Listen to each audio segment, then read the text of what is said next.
So, yeah, so when I started initially, when we did discrete PDFs, we looked at generic ones and then we looked at specific cases, so like the binomial and the Poisson and so on. So now we've done continuous PDFs, and now we are going to look at some special cases. So the first one being the uniform distribution. So the uniform distribution essentially models things where the outcomes are the same. So 0 else. So the bound that it's defined on will generally be given to you. So what that means is, so if x is distributed to uniform distribution, then on the interval, let's say 2 to 5. So what is my A, what is my B in this case? So the interval that it's defined on is 2 to 5. So my outcomes are anything in the range 2 to 5. So A would be 2, B is 5. So the uniform distribution for this is 1 over 5 minus 2 for x between 2 and 5, 0 else. So the probability of it is a third, essentially. It's really simple, really straightforward. So let's actually have a look at it. So if I draw a graph of my outcomes against the probability of that outcome, so f of x. So essentially the rectangle is given by 1 over b minus a, and then this is of length a to b. So let's talk about it. So actually I'm going to move this over here just to prove a point. It doesn't actually have to be on the axis. So this here has a height of 1 over b minus a. So the outcome is always 1 over b minus a, right? And then, so what's this length here? What's this length of the base of the rectangle? B minus a, right? What will the probability, what will the total be of all the probabilities? Always 1, yeah, it's b minus a times 1 over b minus a. So the probability will always sum to 1. It's really nice. So essentially that's how a uniform distribution works. So as with the binomial and the Poisson, we need to now look at finding the expected value, finding the variance. So how did I find the expected value and variance for a generic CDF? What did I do? So I integrated over the full range, but I times it by x first of all. So the e of x for this distribution is the integral between b, and I'm going to do it generically, I won't do it for this one specifically, I will do it for this one over here. So the integral between b and a of x over b minus a. So it's x times 1 over b minus a, right? And just integrated over that full range. Is everyone okay with that? Okay, so let's have a go. So do we agree I can take the 1 over b minus a outside? So this is just the integral of x dx between b and a. Yeah, easy enough? Actually, can anyone tell me what the expected value would be, just as a guess, just as a clever guess? So what is the expected value? What's a mean? It's the mean, right? So where would the expected value be, do you reckon? In the center. So how do you find the mean of a and b? Add them together and half it. So do you agree the mean should be b plus a over 2? That's what it should be. Let's see. So let's integrate this. So then this would be x squared over 2, and then between b and a. So this is b squared minus a squared over b minus a times a half. And we see this is a difference of squares. Yeah. So this is b minus a, b plus a divided by b minus a times a half. So this is 1 half a plus b. Yeah, 1 half. So these cancel. So 1 half a plus b is your mean, is your e of x. So if you've got your formula booklets handy, it may be worth having a look. So these are given to you. The mean for the uniform and the uniform and the exponential are given to you under the continuous distributions. It's the first page of statistics, yeah? In your book, yeah, they'd be hard, so I would be able to about it. So let's have now look at the variance. So as you can see from the formula booklet, what is the variance? So Okay, then I can see you've got it there. So what is the variance for uniform distribution? Which one, sorry? The uniform. So it should be in the formula book. You should be, my point being, you can just look it up. Yeah. But you do need to know that the expected value for it is a plus b over 2. So what's the formula for variance? B minus a B minus a squared over 12. Over 12, yeah. And again, you have access to all of this, so it's given to you. So let's prove it very quickly. So how do I find variance for a continuous distribution? We did this before. So what do I need? I need e of x, and I need, what's the formula for variance required? E of x and e of x squared, right? So let's find e of x squared. So this would be e of x squared is equal to the integral over the full domain of 1 over b minus a times x squared this time. So this is 1 over b minus a, and then this is x cubed over 3 ba. So 1 over b minus a times by b cubed minus a cubed over 3. Anyone know the difference of cubes formula? Anyone know the difference of cubes? So if I remember rightly, it's a quadratic. It would be a squared plus ab plus b squared, if I remember rightly. But let me just check.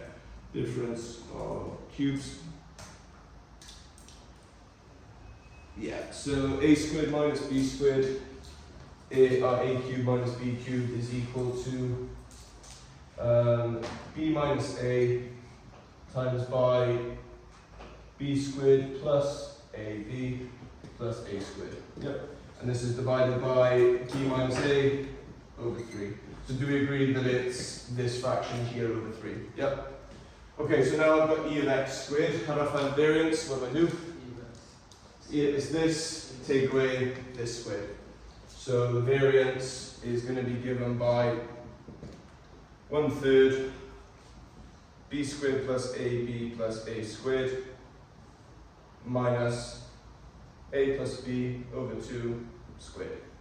So this is going to be, do you agree this is going to be over 4? So this is essentially, actually I should just cancel everything really. So b squared plus ab plus a squared minus, and then this would be a squared plus 2ab minus b plus b squared divided by 4.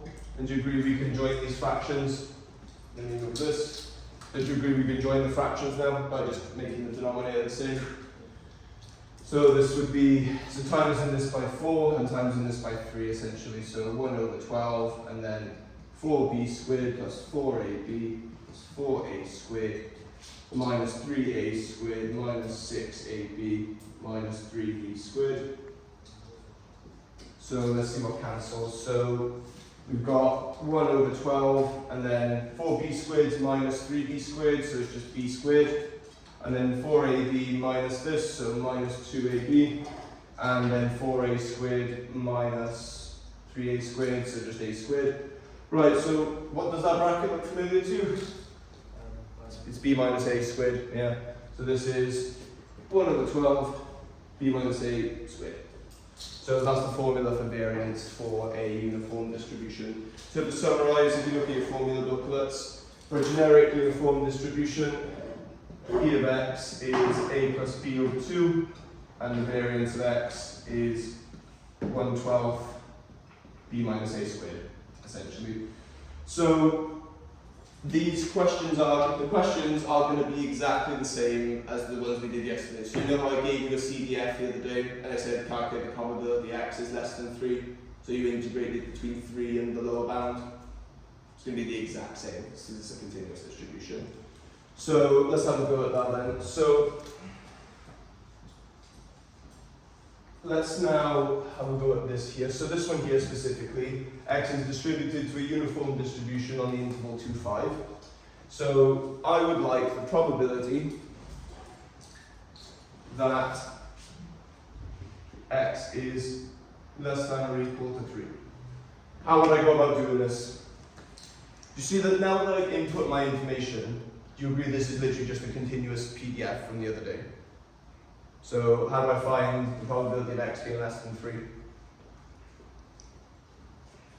Do you agree I integrate the function between 3 and what's my lower bound? 2. Yeah. And why is this really nice? Because the entire constant just comes outside, so it's literally 3 minus 2 times this.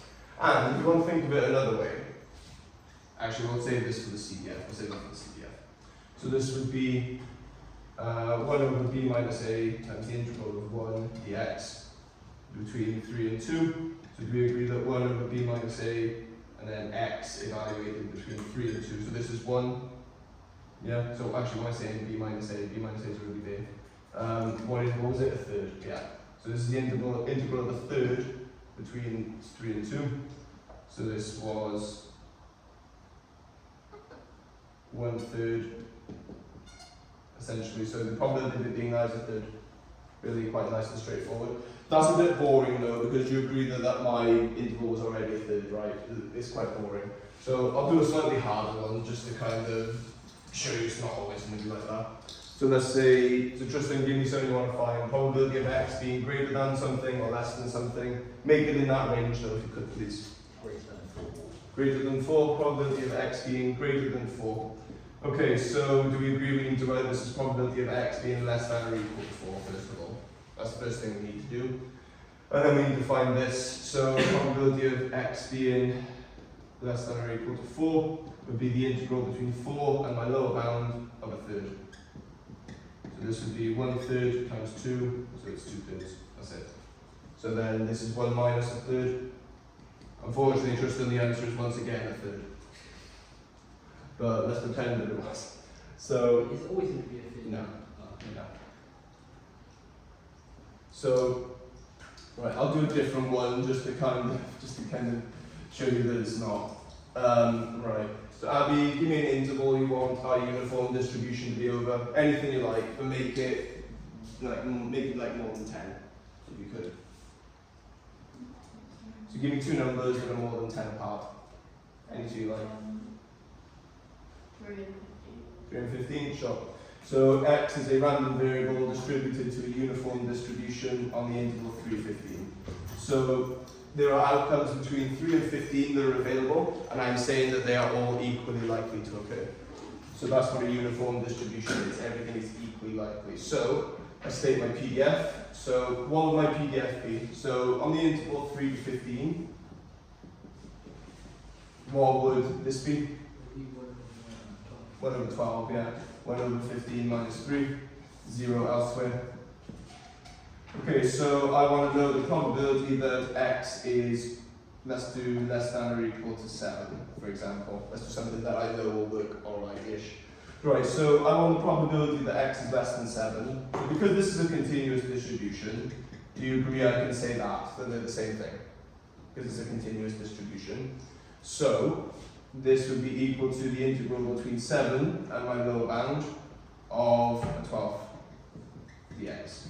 This would literally just be a 12. Oh my god, it's a third. No way. It's a third. How? It's not always a third, I promise it isn't. It's not always a third. But that's the idea of how you find a probability with a uniform distribution. So where this is a continuous PDF, do we want to keep doing these integrals constantly? What could we use that would make finding these probabilities a lot easier? So we have a PDF, what should we use that's convenient? We need to see. Use the CDF, yeah. Because all the CDF is, it's the probability function, essentially. So you just sub in the value into it. It's really useful. So if you look at your formula booklet once again, you will see the so this is a known distribution, so its CDF is also known. You would not be expected to find its CDF, but it is given to you. So we're going to provide it because it's really quite easy. So do we agree that the CDF was essentially, again, if I've got a curve, right, the CDF just finds you the area up to some point x, right? That's what a CDF does. And then the CDF will just sub in the value of x you want later. That's what the whole point of it is. So, do we agree that I'm integrating this function, but between what bounds for the CDF? So what bounds do I integrate between? Sorry? No. So I'm integrating up to some arbitrary point x from the lower bound. So the lower bound being 3, hang on.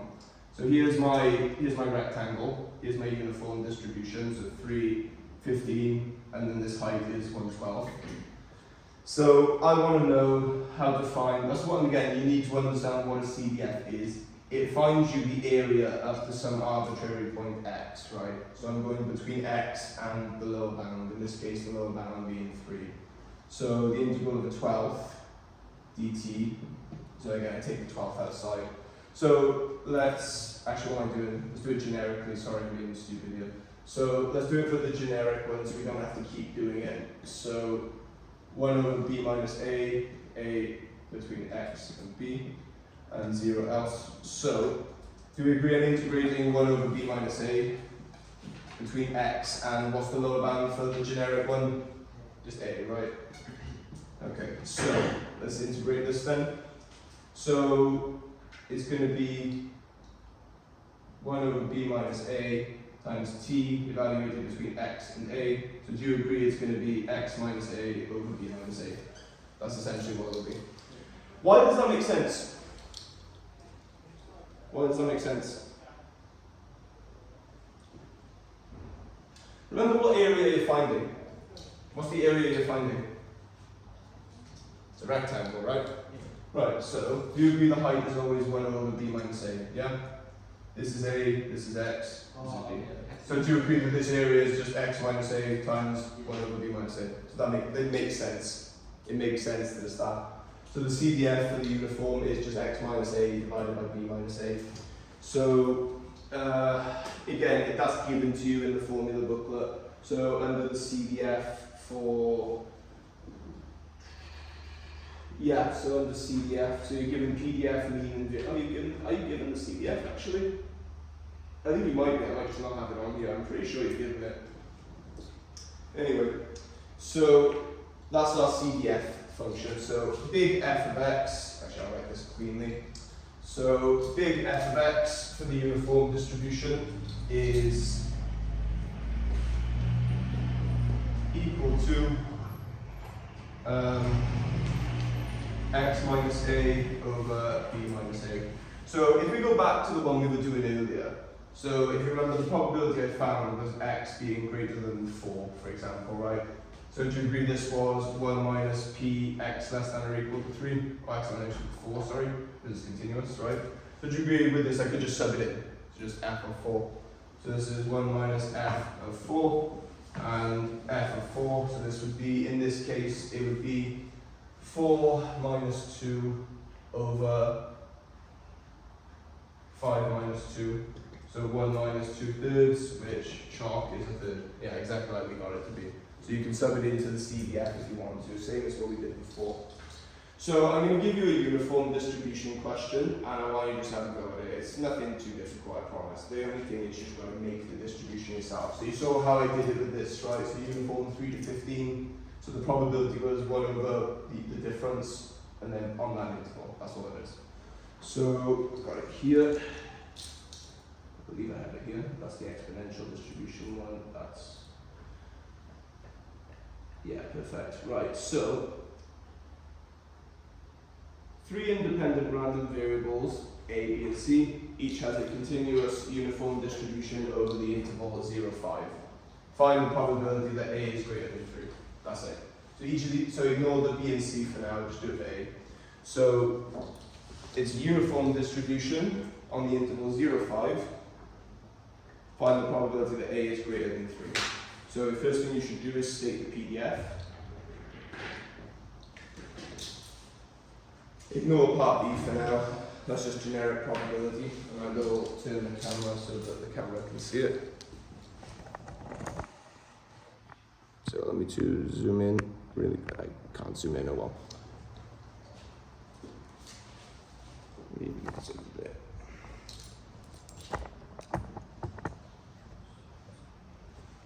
So only part A.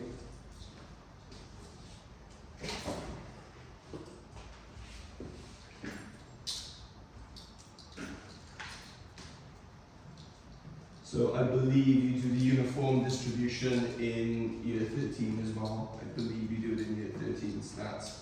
You won't see it for a little bit yet.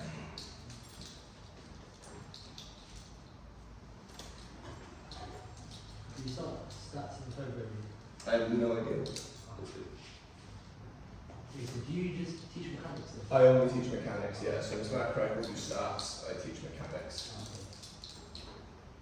One of the nicer things about having a timetable is I don't have to do everything, which is great. And this math correct is better than the stats, to be honest. But the stats is good, really good.